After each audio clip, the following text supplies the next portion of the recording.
অবতারের সার গোরা অবতার, কেন না চিনিলি তারে? করি নিরে বাস, গেল না পিয়াস, আপন কর্ম ফেরে। কর্মের দোষে ভালো মন্দ নকল আসল চিনতে পারছি না। কে আমাকে ভালোবাসে, কে ভালোবাসে না, কে নকল কে আসল এটা চিনতে পারছি না। কর্মফল, কর্মেরটা এত দোষ। মহাজন এদিকে ভেবে বলেছেন, কলির মানুষ অতি শিক্ষিত, অতি জ্ঞানী, সবই জানে, কিন্তু সঠিকটা জানে না।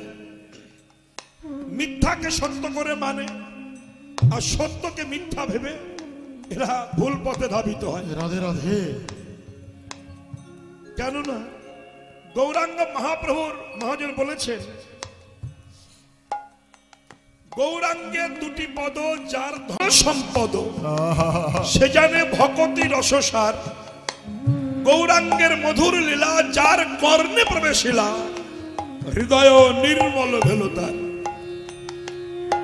গৌরাঙ্গ মহাপ্রভুর দুটি চরণ যদি কেউ স্মরণ করতে পারে, তার মতো ধনী পৃথিবীতে আর নাই।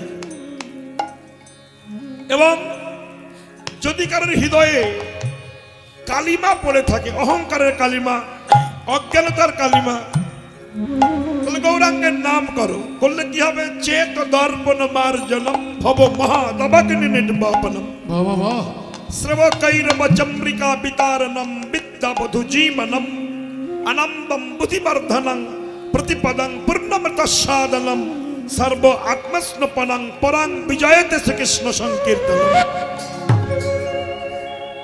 ভগবানের নাম করলে তোমার চিত্ত দর্পণ মার্জিত হবে।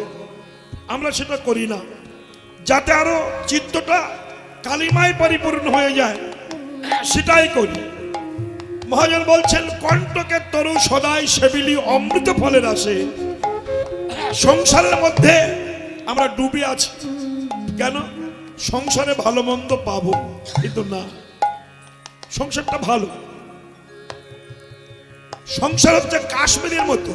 কাশ্মীর মানুষ কাশ্মীরে বেড়াতে যায়, অনেক ভূস্বর্গ কাশ্মীর, দেখতে ভালো, শুনতে ভালো, কিন্তু সন্ত্রাসের ভাবটা বেশি। পাকিস্তানি সন্ত্রাস, উগ্রপন্থী যখন তখন প্রাণহানি করতে পারে, দুর্ঘটনা ঘটাতে পারে। তো কাশ্মীর জায়গা ভালো, কিন্তু সন্ত্রাসের ভয় বেশি। তেমনি সংসার জায়গা ভালো, সংসারে সন্ত্রাসের ভয় বেশি। যারা করেছেন তারা জানেন কত সন্ত্রাস, কত যন্ত্রণা, কত দুঃখ। সংসার, এই সংসার বৃক্ষে যারা অমৃত ফলের আশে বসে আছেন, অমৃত পাবেন না, আরো আপনার যেটা আছে সেটাই চুরি হয়ে যাবে। তিনটি মরা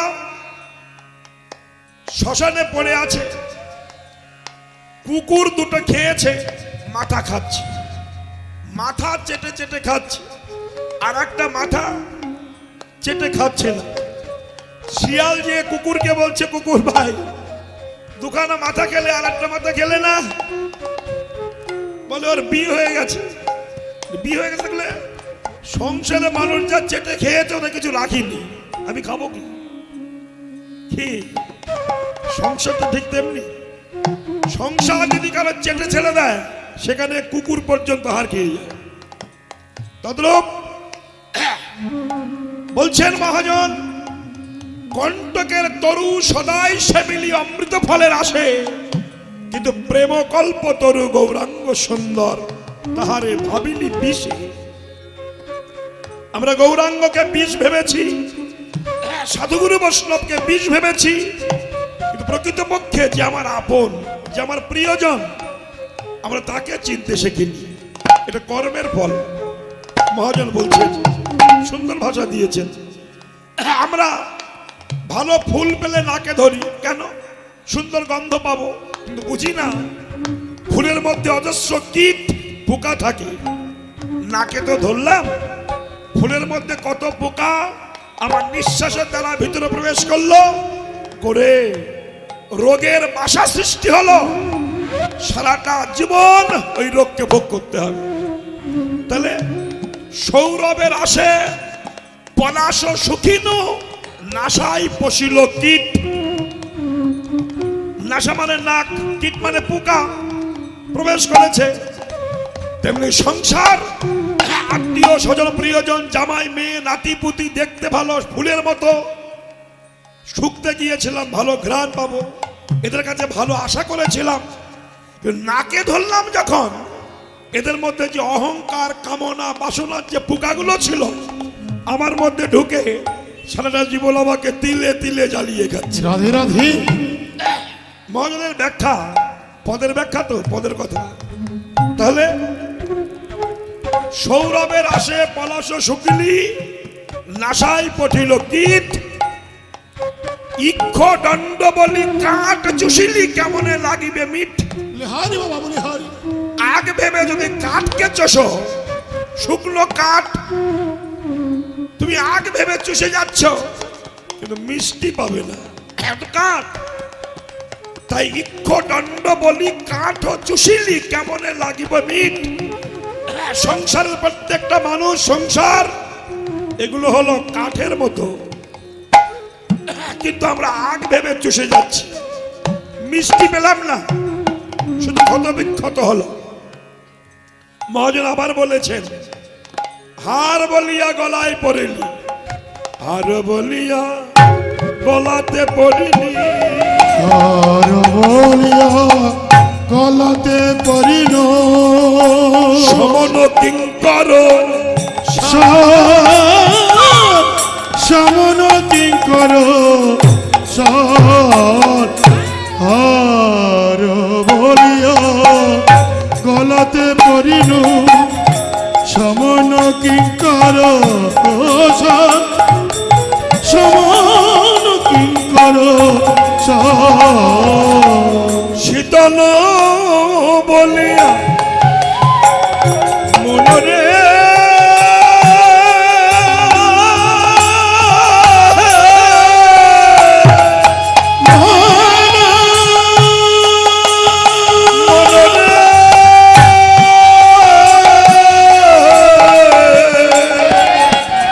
শীতল বলিয়া আগুন পোহালি, আগুন পোহালি, পাইলি বজ্র পাইলি জোর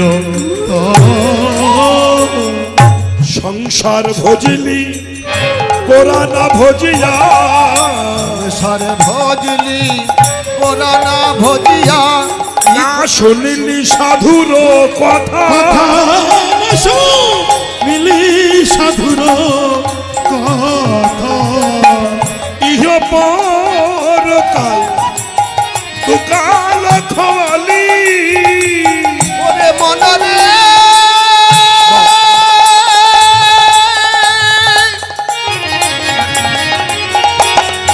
মনরে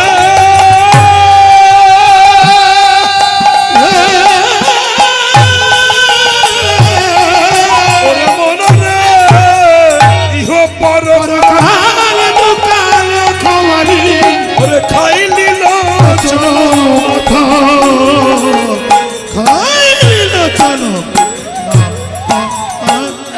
আস্তে। তাহলে এর থেকে নিস্তার পাওয়ার রাস্তাটা কি? খুব ধীর মস্তিষ্কে শুনতে হবে। নিস্তার পাওয়ার রাস্তা কোনটি? বলছে সংসার ভজিলি গোরানা ভজিয়া, না শুনিলি সাধুর কথা, ইহ পরকাল দুকাল খোয়ালি খাইলি লোচন মাথা। সংসারের যন্ত্রণা ভোগ করতে গেলে, এই পরিত্রাণ পেতে গেলে, নির্বাপিত হতে গেলে কোনো ডাক্তারের কাছে গেলে হবে না, কোনো পাথর দেখানো জ্যোতিষীর কাছে গেলে হবে না। এই যে মায়েরা একজন খাটে শুয়ে থাকে, খাটে খাটে সে শোয়ার থেকে শেষ পর্যন্ত শুধু লোকের সঙ্গে বলে, না আমি খাটে শুয়ে থাকলে খাটের তলায় না ভূত দেখি, মনে হয় খাটের মধ্যে কে আছে, খাটের তলায় কে একটা আছে। বুজুর বুজুর খুচুর খুচুর করে। তা এক বন্ধু বলল, এক কাজ কর, ডাক্তার ডাকা। আস্তে ডাক্তার দেখাতে গেছে। ডাক্তারবাবু বলছে এ রোগ তোমার ভালো হয়ে যাবে আস্তে আস্তে আস্তে। কি করতে হবে? না 2 বছর আমাকে দেখাতে হবে। কেমন খরচ? লাখখানি। বেশ 1 লাখ টাকা খরচ করেছে, 2 বছর কিচ্ছু হয়নি। সেই শুলেই খাটে তলে ভূত। একজন বলল এক কাজ কর, মনোরোগ বিশেষজ্ঞকে দেখালো। মনোরোগ বিশেষজ্ঞ বলল আমি ভালো করে দেবো, 3 বছর লাগবে, 2 লাখ টাকা খরচ হবে। খাটে শুলেই ভূত, খাটের তলায় ভূত। 3 বছর দেখিয়ে 2 লাখ টাকা শেষ, কিচ্ছু হয় না। বহু মানুষের কাছে গেছে, কবিরাজ ফবিরাজ ডাক্তার শেষ হয়ে গেছে। একজন সাধু বলছে তুমি খাটের তলায়, খাটে শুলেই খাটের তলায় ভূত দেখো। বলে হ্যাঁ। বলে আমি ভালো করতে পারি। কি লাগবে? কোনো পয়সা লাগবে না। কিরকম? বলে খাটটা বিক্রি করে মাটিতে বিছানা করে শোও, তাহলে খাটের তলায় ভূত দেখবে না। কি হলো? তাহলে ডাক্তার পয়সা নেওয়ার সিদ্ধান্ত করেছে, কবিরাজ পয়সা নেওয়ার সিদ্ধান্ত নিয়েছে, মনোরোগ বিশেষজ্ঞ টাকা নিয়েছে, শুধু টাকাই নিয়েছে কিন্তু ভূত সরেনি। সাধু কি বললেন? খাটটা সরিয়ে দিয়ে নিচে শো, দেখবে ভূত তুতার নাই। তেমনি সংসারে অহংকার মঞ্চে আমরা বসে থাকি, ভগবানকে চিনতে পারি না। বলছে অহংকার মঞ্চটা ছেড়ে দিয়ে মাটিতে শো, মানে নিচু হয়ে যাও, দেখবে তোমার এই বহিরঙ্গের কাম প্রলোভনের ভূত তুমি আর দেখতে পাচ্ছ না। অতএব নিচু হয়ে থাকো। মহাজন সুন্দর ব্যাখ্যা দিয়েছেন, না শুনিলি সাধুর কথা ইহ পরকাল। আচ্ছা সাধুর কথা শুনলে কি হয়? মায়েরা শুনুন, দুপুর বেলা তো 3টের সময় আসর, এ সময় বেশ ধীর মস্তিষ্কের আসর। ধীরে ধীরে বলা ভালো, ধীরে ধীরে শোনা ভালো। কথাগুলো বলো মধুর। কীর্তনের বৈষ্ণব পদাবলী পদের মধ্যে ব্যাখ্যাগুলো বিশেষ প্রয়োজন, নইলে মানুষ বুঝবে না। বলছেন সংসার ভজিলি গোড়া না ভজিয়া, না শুনিলি সাধুর কথা। সাধুর কথা শুনলে কি হয়? বলে কি হয় জানো? একটা কথা বলি শোনো। একজন সাধু, নিষ্কিঞ্চন সাধু, ভিক্ষা করে জীবিকা নির্বাহ করে। সাধু একটা নদীর কিনারে একটা তাল পাতার কুঠির বেঁধে হরি ভজন করে। কিন্তু হরি ভজন করতে করতে করতে তার বাক্য শুদ্ধি হয়ে গেছে, যা বলে তাই খেটে যায়, যা বলে তাই খেটে যায়। এইবার সাধু যখন যা বলছে খেটে যাচ্ছে, আস্তে আস্তে লোক বেড়ে যাচ্ছে। কে? হরে কৃষ্ণ বাবা, খোকা একটুখানি এটা ভলিউম দলিতা, যা বলছে তা খেটে যাচ্ছে, লোকে লোকারণ্য হয়ে যাচ্ছে। বিশেষ করে হিন্দু জাতি, এরা যদি একটু গন্ধ কোথাও পায় পিঁপড়ের মতো যায়। যেমন খ্রিস্টান ধর্মের যিশু একটু হোমিওপ্যাথি ওষুধ দিয়ে একজনকে ভালো করে দিয়েছে, পাশের বউ বলছে জানিস যিশুর ভাল ভজন করে ভালো হয়েছে, দলে দলে বউরা যাচ্ছে। হিন্দুদের মধ্যে হয়। কিন্তু সেই সাধু যখন যা বলছে, কেউ মেয়ে নিয়ে যাচ্ছে, বাবা আমার মেয়ের বিয়ে হয় না, ছেলে হবে কিনা বলুন, যা আগামী সপ্তাহের মধ্যে তোর মেয়ের বিয়ে, ব্যাট ফলাৎ করে বিয়ে হয়ে যায়। আসতে আগে মেয়ে সস্তা ছিল, আগে ছিল কন্যা দায়, এখন হয়েছে পুত্র দায়। বলে হারি বাবা। আরো যদি মাথায় টাক থাকে মেয়ে নাই। আর মাসে বিয়ে হয়নি। ওই দেখো মেয়েদের কি হাসি, দেখো কি আনন্দ।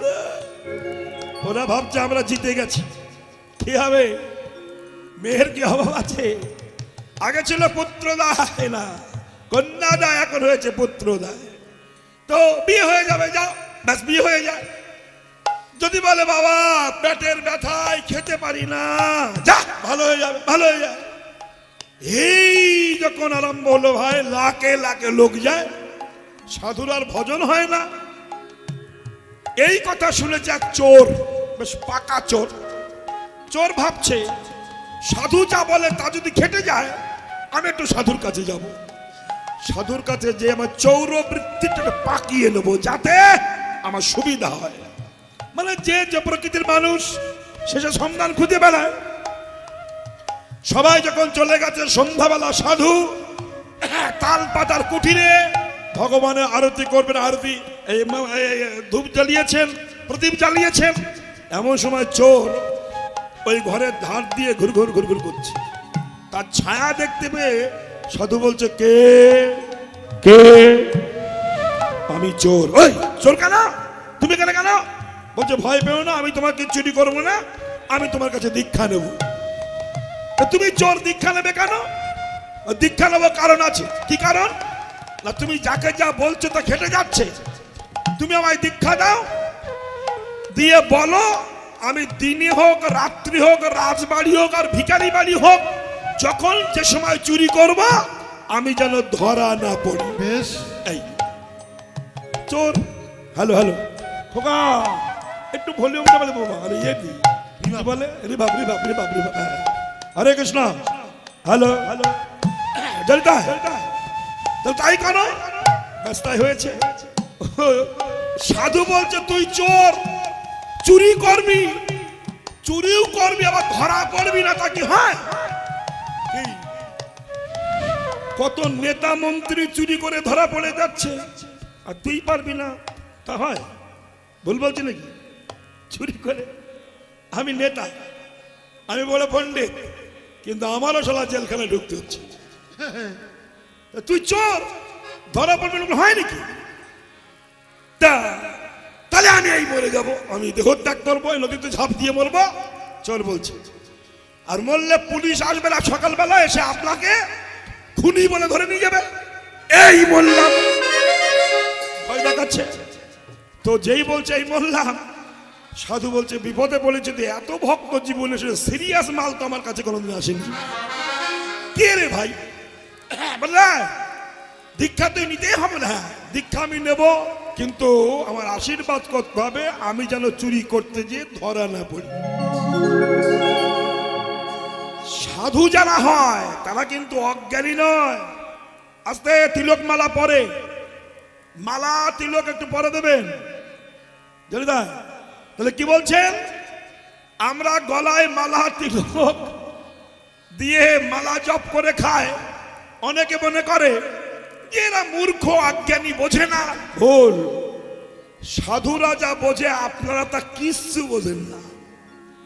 আর বোঝেন না বলেই, বোঝে বলেই সাধুর পায়ে লুটিয়ে পড়ে মহান মহান ব্যক্তিরা। এই যখন সাই বাবা দেহ রাখলেন, আমি কাগজে পড়তাম, টিভিতে দেখতাম, লতা মঙ্গেশকর কোথায়, সচিন টেন্ডুলকর কোথায়, ভালো ভালো মহান মহান মানুষ, নেতা মন্ত্রী রাষ্ট্রপতি লাইনে দাঁড়িয়ে থাকতেন প্রণাম করার জন্য। কি ধন ছিল তার কাছে, কি ধন ছিল ভালো করে বলুন তো। আগামীকাল প্রধানমন্ত্রী কলকাতায় আসবে, তা কলকাতায় প্রধানমন্ত্রী আসবে, তারপরে দেখতে পাচ্ছি যে আগামীকাল বেলা 3টের সময় মঠে যাবে। মঠে কেন যাবে? না, মহারাজের সঙ্গে সাক্ষাৎ করতে। ভারতবর্ষের প্রধানমন্ত্রী মহারাজা, ভারতবর্ষের রাজা, ইনি হলেন শুধু রাজা, আর যার সঙ্গে সাক্ষাৎ করতে যাচ্ছে তার কিচ্ছু নাই, তিনি হলেন মহারাজা। টাইটেলটা বুঝুন। একটু বসুন ওখানে। হরে কৃষ্ণ। তাহলে কি ধন কি সম্পত্তি আছে যে তাকে প্রণাম করতে যাচ্ছে?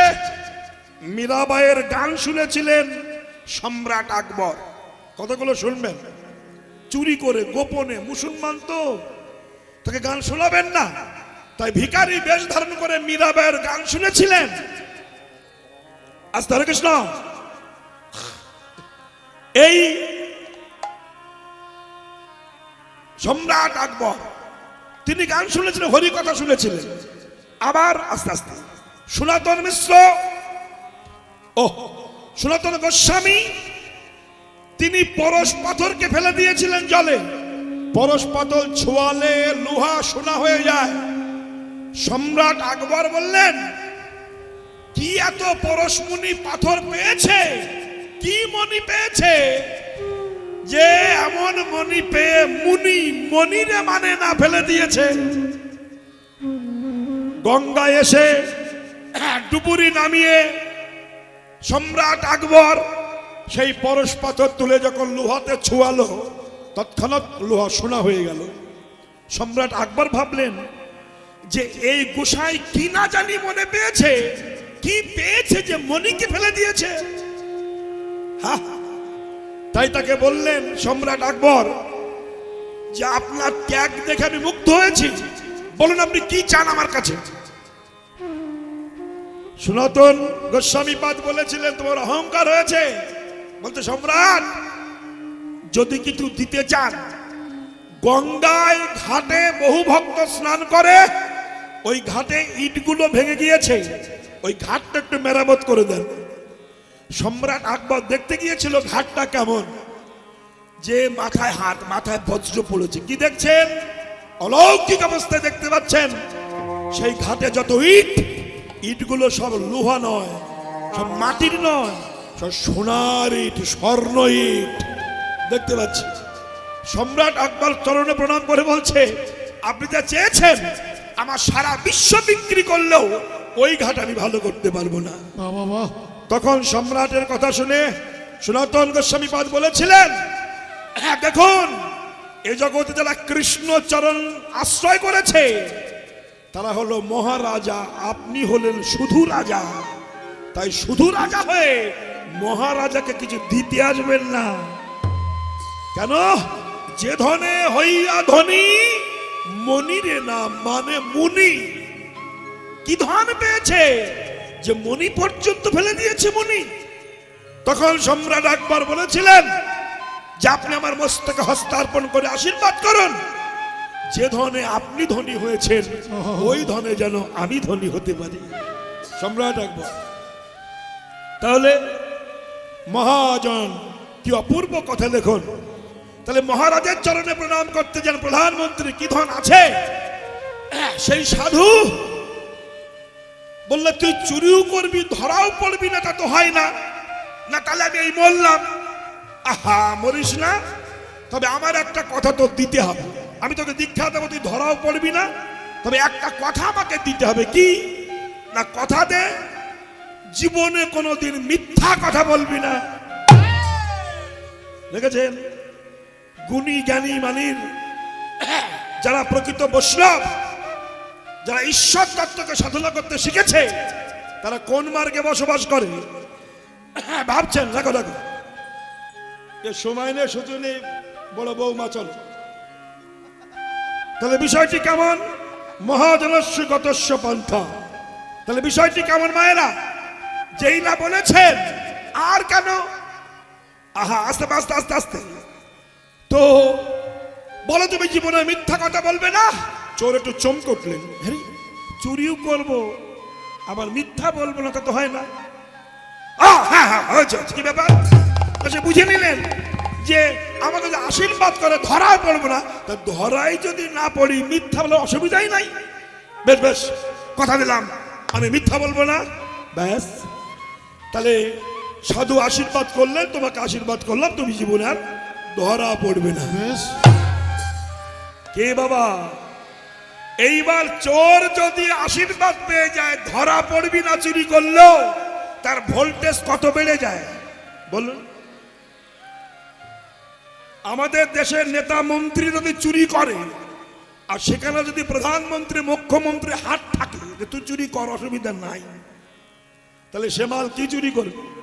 দুনিয়া শেষ করে ফেলবে না? হচ্ছে তো তাই। তো বিষয়টি কেমন দেখুন। তো চুরি কর, এইবার যেই বলেছে চুরি কর, ধরা পড়বি না, আর ভোল্টেজ বেড়ে গিয়েছে। চোর ভাবলো তাহলে ভাঙা চুরো ঘরে চুরি করব না, রাজার বাড়ি চুরি করব। 1 বছর চুরি করে 50 বছর বসে খাবো। ভালো, রাজার বাড়ি গেছে।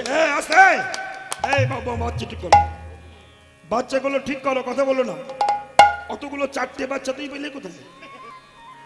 একসঙ্গে অতটা বাচ্চা আনলো। লোকের না তো অন্য লোকে তো যাই হোক, তা বিষয় কেমন না, এখন তো বাচ্চা পেলে কম হয়, তো অতগুলো পেলে কোথায়?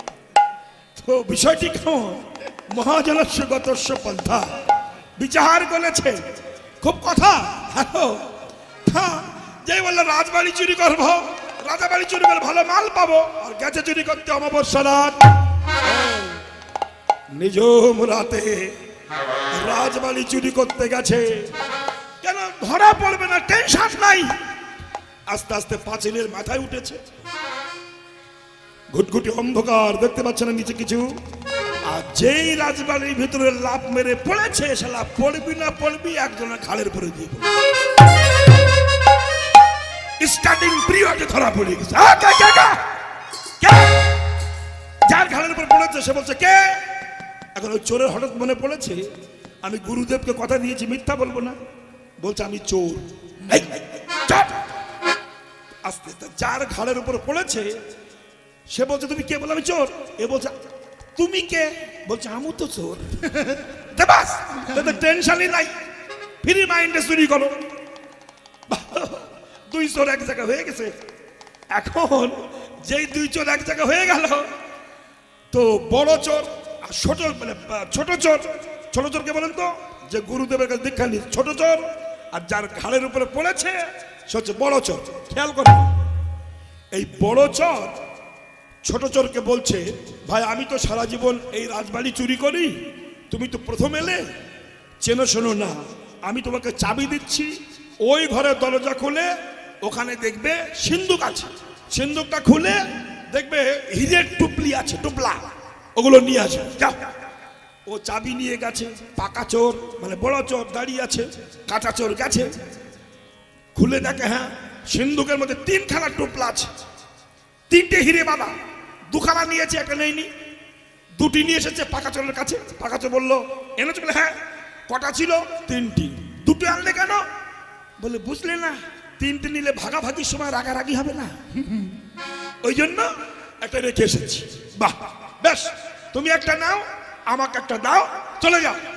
ও চোর একটা নিয়ে চলে গেছে, আর এই যার ঘাড়ের উপরে পড়েছিল তাকে বলছে তুমি যাবে না?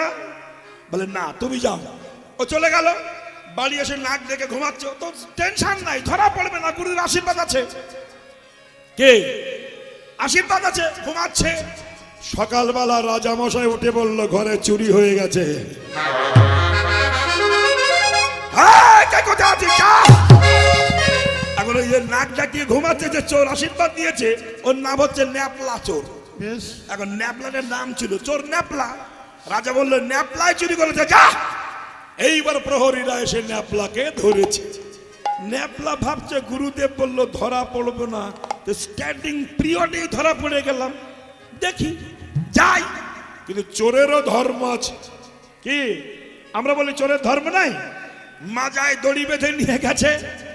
রাজা জিজ্ঞাসা করছে ন্যাপলা মহারাজ গতকাল, এই বৌমা আস্তে কথা বলছো তোমরা বড্ড বেশি, কথা বলো না। তাহলে বিষয়টি কেমন? ন্যাপলা তুমি চুরি করেছ? ওর কথা দেওয়া আছে যে গুরুদেবকে বলেছি চুরি করে, মিথ্যা কথা বলবো না। হ্যাঁ মহারাজ চুরি করেছি। বাহ, তা কি নিয়েছ? বলে সিন্ধুক খুলে তিনখানা হীরের টুপলা ছিল, দুটি নিয়েছি। দুটি নিলে কেন? বলে আমরা দুজন ছিলাম, ভাগাভাগির সময় রাগারাগি হবে তাই একটা রেখে গিয়েছিলাম। রাজা বললো বেশ, ওকে বাঁধো, ন্যাপলাকে বাঁধো। বেঁধেছে। মন্ত্রীকে বলছে তুমি যাও সিন্ধুকটা খুলে দেখো আর একটা টুপলা আছে কি। মন্ত্রী গিয়ে খুলে দেখে একটা টুপলা আছে। মন্ত্রী ভাবলো এ মালটা আমার প্যান্টের পকেটে ঢুকিয়ে রেখে দেবো। কেন? আমি যে বলবো মহারাজ কিচ্ছু নাই, তাহলে এটা আমার হবে। এই প্যান্টের পকেটে নিয়ে গিয়ে বলছে মহারাজ চোরাই না শোনে ধর্মের কাহিনী, তিনটে ছিল একটা রেখে যায়, শালা সব নিয়েছে। চোর বলছে মহারাজ বিশ্বাস করুন আমি গুরুদেবকে কথা দিয়েছি, মিথ্যা বলবো না, আমি নেইনি, দুটোই নিয়েছিলাম। মন্ত্রী বলছে মহারাজ আপনি চোরকে বিশ্বাস করবেন না, আপনি আমাকে বিশ্বাস করবেন। মহারাজ বলছে আমি চোরকে বিশ্বাস করব। কেন মহারাজ? বলে গতকাল রাত্রে ও ঝাঁপ দিয়ে যার ঘাড়ের উপরে পড়েছিল সেটা অন্য কেউ নয়, সেটা ছিলাম আমি। মহারাজ আমায় ক্ষমা করেন মহারাজ। আর মহারাজ ক্ষমা করুন, ধরা পড়ে গেছে। বলে এক কাজ কর। কি কাজ? ওর টোপলার কাছে একটা টোপলা আছে, ওটা বার কর। করেছে, নিয়ে যা, নিয়ে গিয়ে গুলি করে মেরে দে, আর চোরকে মন্ত্রীর সিংহাসনে বসিয়ে দে। এইবার যেই না মন্ত্রীকে গুলি করে মেরে দিয়েছে আর মন্ত্রীর সিংহাসনে চোরকে বসিয়ে দিয়েছে, তখন চোর বললে মহারাজ আমি একটু গুরুদেবের কাছ থেকে আসি। ছুটতে ছুটতে গুরুদেবের কাছে গেছে। প্রভু, গুরুদেব। কি রে, কি হলো? বলে গুরুদেব, আপনার একটা কথা জীবনে শুনেছি যে মিথ্যা কথা বলবি না। এই মিথ্যা কথা না বলে আজ আমি চোর থেকে সিংহাসন পেয়ে গেছি, মন্ত্রী হয়ে গেছি।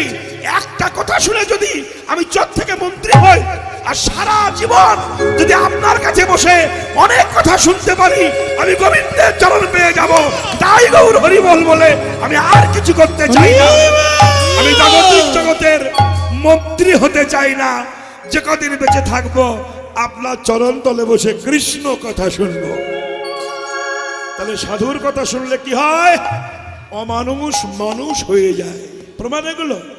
তাই বলেছেন সংসার ভজিলি গোরা না ভজিয়া, সংসার ভজিলি গোরা না ভজিয়া, সাধুর কথা না শুনিলি সাধুর কথা। সংসার ভজিলি গোরা না ভজিয়া, না শুনিলি সাধুর কথা, না শুনিলি সাধুর কথা। ইহ পরকাল দুকাল খাওয়ালি, ইহ পরকাল দুকাল খাওয়ালি, ওরে খাইলি লোচন মাথা, খাইলি লোচন মাথা। ওরে কোলয় কোল দোকোল গেল, কোল কুল দুকুল গেল, এ কোল কোল দোকোল গেল। আমার সাধের জন্ম বিফল গেল, আমার সাধের জন্য বিফলে গেল। ভুলেও কৃষ্ণ ভজলি না রে, বলে কৃষ্ণ ভজলি না রে, বলে কৃষ্ণ ভজলি না রে, বলে কৃষ্ণ ভজলি না রে, বলে কৃষ্ণ ভজলি না রে, আরে বলে কৃষ্ণ ভজলি না রে। প্রেমানন্দে হরি হরি হরি হরি বলে কুল কুল দুকুল গেল। হরিনাম করো। দেখবেন হরিনাম যদি কেউ প্রাণ দিয়ে করতে পারেন পরমায়ু বৃদ্ধি হবে, বিন্দুমাত্র সন্দেহ। আমি চ্যালেঞ্জ করতে পারি, এটা আমার চ্যালেঞ্জ।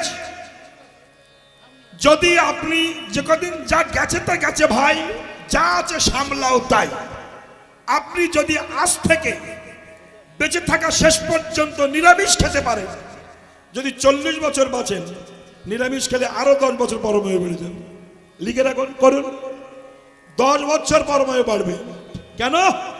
দেবপ্রসাদ, ভগবানের নাম করলে, ভগবানের প্রসাদ খেলে মানুষের পরমায়ু বৃদ্ধি হয়। রাধে রাধে। এগুলো ইতিহাস, পুরাণ, শাস্ত্র গ্রন্থ বলেছেন। আপনারা জানেন যে একজন ঋষি ছিল, তার নাম ছিল মৃকণ্ড। নাম শুনেছেন শাস্ত্রে? এই মৃকণ্ড ঋষি খুব উচ্চ স্তরের ঋষি ছিল। ভগবানকে ডাকে পেতেন। মায়েরা শুনবেন, তার কোনো পুত্র সন্তান ছিল না। তাই মৃকণ্ড ঋষি একবার ব্রহ্মার সাধনা করলেন। হে ব্রহ্মদেব, হে অগ্নি দেবতা, হে পিতামহ, হে প্রজাপতি, আমার কোনো সন্তান সন্ততি নাই, তাই একটা সন্তান চাই। সাধনা করছেন। গরমের সময় চতুর্দিকে আগুন দিয়ে মাঝখানে বসেছে। গরমের সময় আগুন জ্বালিয়ে, শীতের সময় এই যে একদম বরফের উপরে বসে, বর্ষার সময় জলে ভিজে কঠোর সাধনা করলেন 10,000 বছর, রাধে। শুধু একটা ছেলের জন্য। ব্যাস সাধনা করছেন, ব্রহ্মা সন্তুষ্ট হলেন। মৃকণ্ড, তোমার সাধনায় আমি সন্তুষ্ট হয়েছি, বরং বৃণ, তুমি বর প্রার্থনা করো। মৃকণ্ড বললেন, প্রভু, হে প্রজাপতি ব্রহ্মা, হে পিতামহ, হে অগ্নি দেবতা, আমি কিচ্ছু চাই না, আমাকে একটা পুত্র সন্তান দিন। ব্রহ্মা বলল, বাহ, ভালো কথা, তবে শোনো, তুমি বেশি পুত্র নেবে না এক দুজন নেবে? তখন মৃকণ্ড বলেছিলেন, কথাগুলো শুনবেন, যে প্রভু, বেশি পুত্র আর কম পুত্রের ডিফারেন্সটা কি? ব্রহ্মা বললেন, অনেক পুত্র নেবে, অনেক 100 পুত্র তোমার হবে, কিন্তু লম্পট হবে, চরিত্রহীন হবে, দাতাল বাতাল হবে, বংশের কুলাঙ্গার হবে, অভদ্র হবে।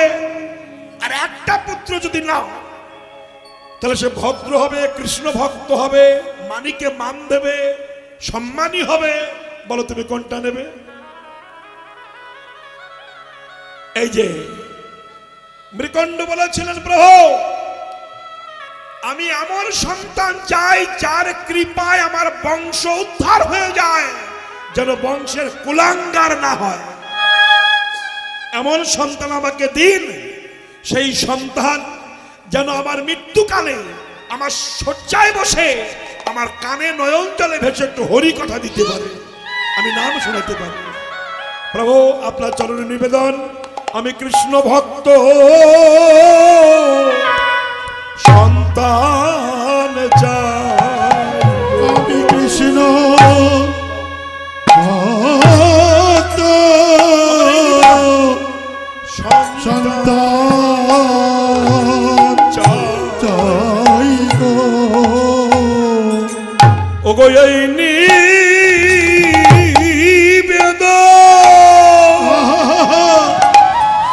চরণে জানা, আমি কৃষ্ণ ভক্ত, সন্তান চাই গো। প্রভু হে,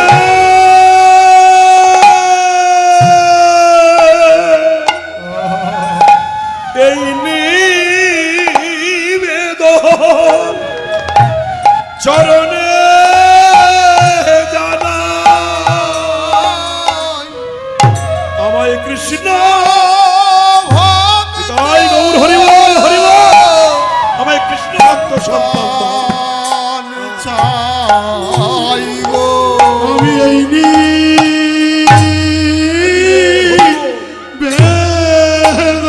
নিবেদন তোমায়